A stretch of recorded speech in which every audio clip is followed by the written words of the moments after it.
વાસ્તુ છે ને, વાસ્તુ પૂજન શું છે? આ બધું આ વાસ્તુ બધા કે મકાન બનાવ્યું વાસ્તુ લેવી છે, મકાન બનાવ્યું વાસ્તુ લેવી છે. વાસ્તુનો મતલબ શું છે? આની સમજણ ન હોય તો પછી ઓલા કર્યું હતું ને આપણે કર્યું, ઓલા કર્યું હતું ને આપણે કરીએ, એવું નકરું નથી.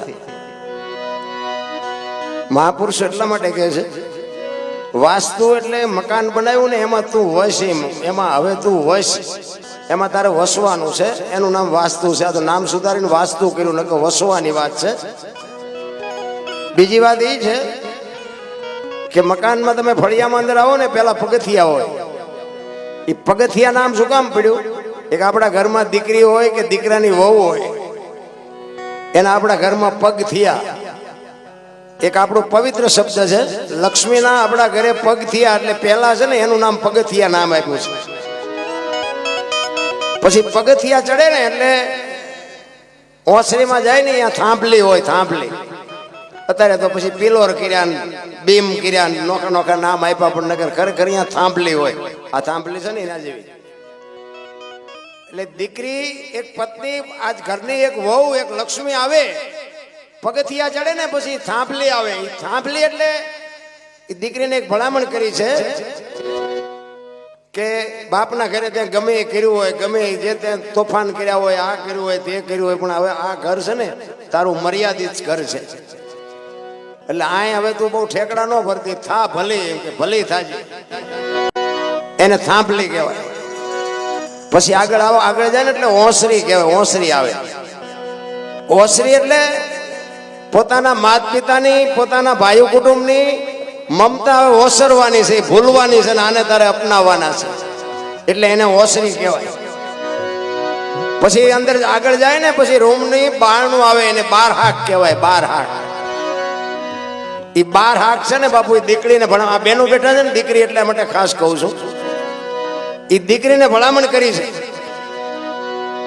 કે તું એક ખોટું પગલું ભરીશ ને તો હાથ પેઢીનું નામ બોલાઈ જાય છે. આ બાર હાક ઉજળી કરવાની છે તારે. આ દીકરીને ભલામણ કરી છે. એટલા માટે જ મહાપુરુષોએ કીધું છે કે ધરાવીને ધાનનો નીપજે, કોડવીને માડું ન હોય, જેળ જકરા નીપજે, જેની જનેતા હોચલ હોય.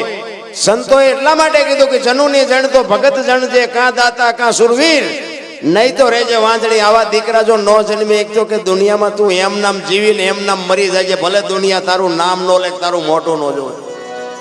બાપુ દીકરી માટે બહુ અંકુશ રાખ્યો છે મહાપુરુષોએ. અને ધર્મ ધ્રુજ્યો અને પુરુષ નથી પૂગી ગયો, દેશની આબરૂ દીકરીઓ રાખી છે. તમે કહો તો હવારુથી દાખલા આપો.